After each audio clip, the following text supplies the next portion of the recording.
Iniciamos, amigos televidentes, ya está con nosotros el señor ministro de Hidrocarburos, Carlos Pérez, con quien vamos a hablar en relación a la pregunta número 5, que también ha generado debate, sobre todo en los ambientalistas. Y la pregunta, y para recordar la pregunta dice, ¿está usted de acuerdo en incrementar la zona intangible en al menos 50.000 hectáreas y reducir el área de explotación petrolera autorizada por la Asamblea Nacional en el Parque Nacional Yasuní de 1.030 hectáreas a 300 hectáreas? Aquí hay dos partes de la pregunta. Incrementar la zona intangible en al menos 50.000 hectáreas, es decir, puede ser un poco más. Y reducir el área de explotación petrolera autorizada por la Asamblea Nacional de 1.030 hectáreas a 300 hectáreas, es decir, habría una reducción en términos del espacio para poder explotar. Señor ministro, muy buenos días, gracias por estar con nosotros. Gracias, Carlos, buenos días. A ver, comencemos contextualizando antes de entrar al desarrollo de la pregunta. ¿Cuál es la extensión del Parque Yasuní? El Parque Nacional Yasuní tiene 1.030.000 hectáreas. De esas, al día de hoy, la zona intangible son 758.000 hectáreas, es decir, una zona donde nosotros no podemos intervenir en lo absoluto, no podemos ingresar a esa área a hacer nada. Entonces, de esa área, lo que estamos diciendo ahora, de los 758.000 hectáreas, incrementar al menos 50.000 hectáreas más. En realidad son 62.000 hectáreas las que vamos a incrementar. Eso nos pone a nosotros en Parque Nacional, en la zona intangible de 820.000 hectáreas, que serían las que no se tocarían. 820.000 hectáreas que no se tocarían. No se tocan. Ya, ok. Entonces, y lo que está autorizado por la Asamblea Nacional es de 1.030 hectáreas. 1.030 hectáreas ahorita. Si en la respuesta en el sí de la consulta popular, si se diese esa respuesta positiva en la consulta popular, esos 1.030 que están autorizados a explotar hasta la fecha de hoy, se reducen a 300 hectáreas. Efectivamente, y esperamos que la ciudadanía responda positivamente a esta pregunta nuestra, porque existe un beneficio adicional. La Asamblea, como usted bien menciona, autorizó 1.030 hectáreas para utilizar en explotación del campo ITT. Nosotros, con la optimización de recursos, la optimización de espacio, decimos que vamos a usar menos de 300 hectáreas para realizar esas actividades de producción de petróleo. ¿Y estas 300 hectáreas dónde están exactamente ubicadas? ¿Están en la parte intangible o están en qué zonas? No, la parte intangible no se toca. Queda claro. Queda claro. Esto está en la zona, fuera de la zona intangible, que incluye parte de la zona de amortiguamiento. Obviamente la zona de amortiguamiento requiere un tratamiento especial por parte del Ministerio de Ambiente, y nosotros debemos hacer un trámite ahí para poder entrar, porque justamente en la zona de amortiguamiento es donde se encuentra el campo Ispingo, que va inclusive hasta la zona intangible, pero obviamente allá no podemos entrar. Ahora, tangibilicemos los temas. 1.700 hectáreas, ¿correcto? El parque. ¿Como parque cuántas hectáreas? No, el parque 1.030.000 hectáreas. 1.030.000 hectáreas, todo el parque. Si nosotros, ¿cuál es la reserva estimada de todo el parque? La reserva en términos de barriles. A ver, esos números sufren variaciones. Las reservas inicialmente, antes de empezar, fueron certificadas en 900 millones de barriles. Luego del desarrollo inicial del campo Tiputini, esas reservas ya van en casi 1.700 millones de barriles. Conforme se siga desarrollando Tambococha y posteriormente Ispingo, podría incrementar. Van a incrementar sustancialmente. Esa ha sido en general la historia en el país. Entonces, nosotros los cálculos que estamos haciendo hoy con reservas certificadas al 31 de diciembre del 2016 son las 1.700. Ok, estos 1.700 millones de barriles que están en todo el parque, ¿pudiesen representar para el Ecuador cuánto? Según los cálculos nuestros, hasta el año 2030, los ingresos para el país de esta producción significan 46.000 millones de dólares. O sea, es un número extremadamente importante para la economía del país.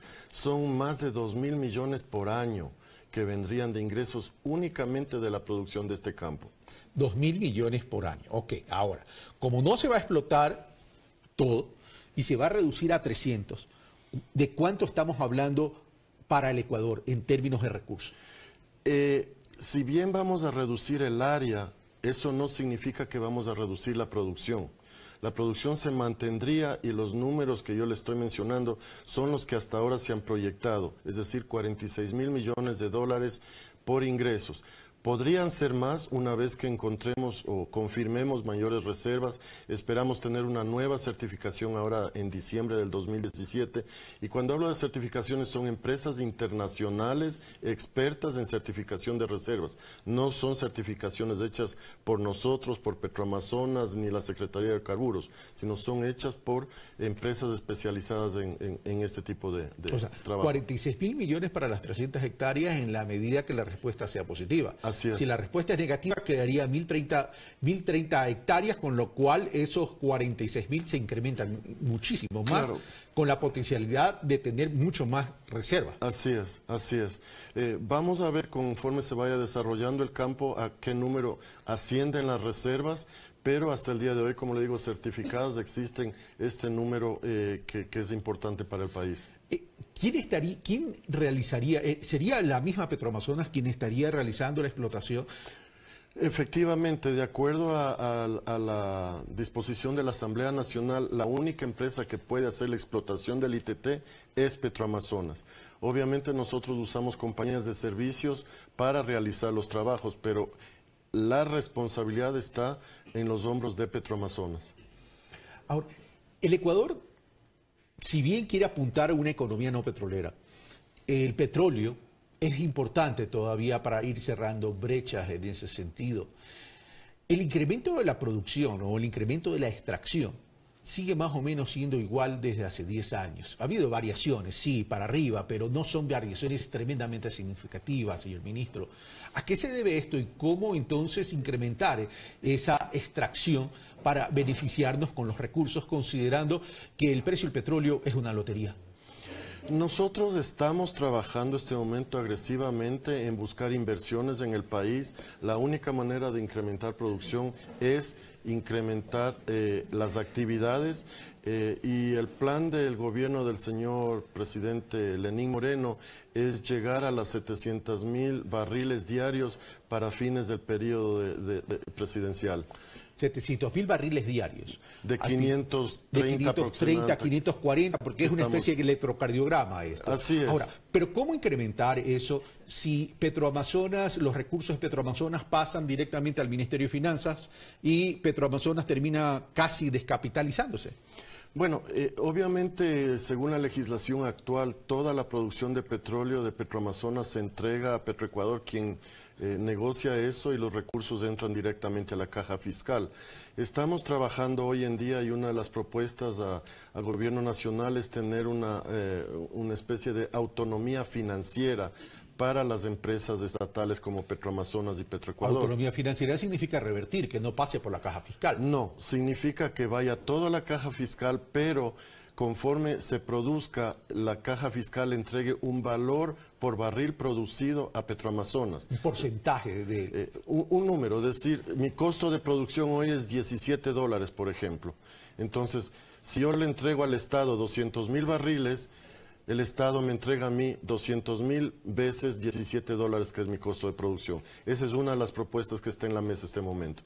Ahora, ¿pero qué significa eso? Significa entonces que en este momento, para poder incrementar la producción, hay que tomar esos correctivos. Si no se tomasen esos correctivos, van a tener problemas para poder llegar a la meta que ha establecido el propio señor presidente de la República de 700.000 barriles. Eso tienen dos opciones. O el gobierno nacional toma los correctivos o se abren a la inversión extranjera en el sector petrolero. Las dos. O sea, en este momento nosotros ya tenemos un presupuesto presentado para el 2018 que permitirá inversiones adicionales a Petroamazonas y adicionalmente se están haciendo todas las gestiones para buscar inversión extranjera. Usted conoce ya el proceso de campos menores que está siendo negociado. Esperemos que en 30 días tengamos ya la firma de 10 contratos para la explotación de campos menores. En enero va a salir el proyecto de intracampos, que serán 8 campos adicionales para la inversión privada, y hacia mediados del próximo año saldrán los campos del suroriente también para la inversión privada. Entonces, estamos trabajando en los dos frentes para incrementar la producción del país. Ahora, ¿qué tan atractivo va a ser para los inversionistas del exterior? Porque les quedó un mal sabor con el tema del campo Sacha. Sí les quedó un mal sabor, tengo que reconocerlo, porque ese proyecto estaba casi terminado de negociar, pero cuando analizamos los números era mucho más beneficioso para el país realizar nosotros mismos esa inversión. Resolvimos el problema del derecho contractual, que era lo que era atractivo para el gobierno, conseguir ese dinero anticipado a través del financiamiento de la banca. Entonces estamos en capacidad de hacer Sacha, pero el resultado está ahí. En el último proceso de campos menores hubo 42 empresas interesadas, y de las cuales 23 han calificado y están en proceso de negociación. Eso quiere decir que todavía sigue siendo atractivo para la inversión privada, y esperamos que con el nuevo tipo de contratos de participación para intracampos y campos del suroriente sea aún más atractiva. Está claro, entonces ya está decidido que salimos de los contratos de prestación para ir a los contratos de participación. Así es, los siguientes 2 procesos salen bajo esa modalidad. ¿En qué porcentajes de participación? Porque ese sí era un problema. Antes se decía 80 se llevan los operadores, 20 queda para el país, no había un equilibrio. Eso será el resultado de la licitación, pero el país espera que de la producción más todos los beneficios que entran al país, como impuestos y tasas y todas esas cosas, más bien sea alrededor del 75-80% para el país, y quede la diferencia para la empresa privada. Obviamente que inicialmente aparecería diferente, porque si hablamos de la propuesta en cuanto a participación de petróleo, es normalmente al revés, pero cuando entran todos los adicionales se vira la tortilla. No me hable de gastronomía a esta hora de la mañana, señor ministro, que no he desayunado, pero vamos a lo siguiente. ¿Nos conviene seguir en la OPEP? Y le pregunto esto por el tema de los cupos de producción. A ver, eso es siempre complicado. Políticamente, el señor presidente de la República considera que todavía debemos ser miembros de la OPEP, y yo estoy trabajando en ese sentido. Vamos a ver en la reunión de noviembre si nosotros logramos conseguir la excepcionalidad de no cumplir con las metas. Habrá que ver si tenemos una respuesta positiva. Va a depender de esa respuesta. Va a depender de esa respuesta. Países han conseguido anteriormente ser liberados de esa obligación, y esperamos que nosotros tengamos los mismos resultados. Y ya para ir terminando, señor ministro, ¿cuál va a ser el impacto por el anuncio de la terminación unilateral del contrato de Odebrecht en Terminal Pascual Cuenca? Lo que estamos buscando es una reparación integral del proyecto, y que se nos entregue de acuerdo a lo que fue contratado. Si eso no sucede, nosotros tenemos que efectivizar la garantía que tenemos y tomar las medidas necesarias para hacer las reparaciones necesarias para que el proyecto esté operando 100%. ¿Cuáles son los daños que han encontrado? Hay varios, hay problemas, por ejemplo, de hundimiento en las tierras donde se asientan los tanques y los cilindros, perdón, y las esferas de gas. Hay problemas de integridad en las líneas, hay problemas de, por ejemplo, rotura de fibra óptica, desmoronamiento de las plataformas, bombas que no funcionan, pero entonces el abastecimiento estaría en peligro. Mire, el día de hoy nosotros estábamos, no sé hoy exactamente, pero nosotros inclusive estábamos transportando gas vía camiones, tanqueros a Cuenca, porque no podíamos vaciar las esferas que teníamos en el terminal de Cuenca. Entonces, no es que haya desabastecimiento, sino que hemos vuelto a la práctica vieja de transportar vía terrestre en vez de hacerlo a través de la... Pero lo cual significa riesgo, lo cual significa más costos, y lo que significa de pronto son demoras en cuanto a tiempos, aunque eso se pudiese corregir con la logística. ¿Significaría que toda esa reparación la vamos a recuperar con la ejecución de las garantías de cumplimiento de contrato? Tenemos que hacer los números, o sea, este momento, y como parte de la auditoría internacional que se va a hacer a través de las Naciones Unidas, es uno de los proyectos que va a ser analizado a su integridad y ver cuál es el perjuicio, cuáles han sido los costos y cuál es la situación actual. ¿Todavía no está valorado del todo? Todavía no está valorado todo. Señor ministro, muchas gracias por estar con A nosotros. usted muy amable, buenos días. Muy buenos días. Nosotros hacemos una pausa y regresamos con Natalie Celis, presidenta del Centro de Competitividad e Innovación, con quien vamos a analizar las medidas económicas anunciadas por el presidente de la República durante la semana pasada. Continuamos con ese análisis. Les recordamos que ayer en Análisis Urgente realizamos y tratamos este tema desde la medida. Por cierto, gracias por la sintonía y gracias por los mensajes. Venimos de inmediato.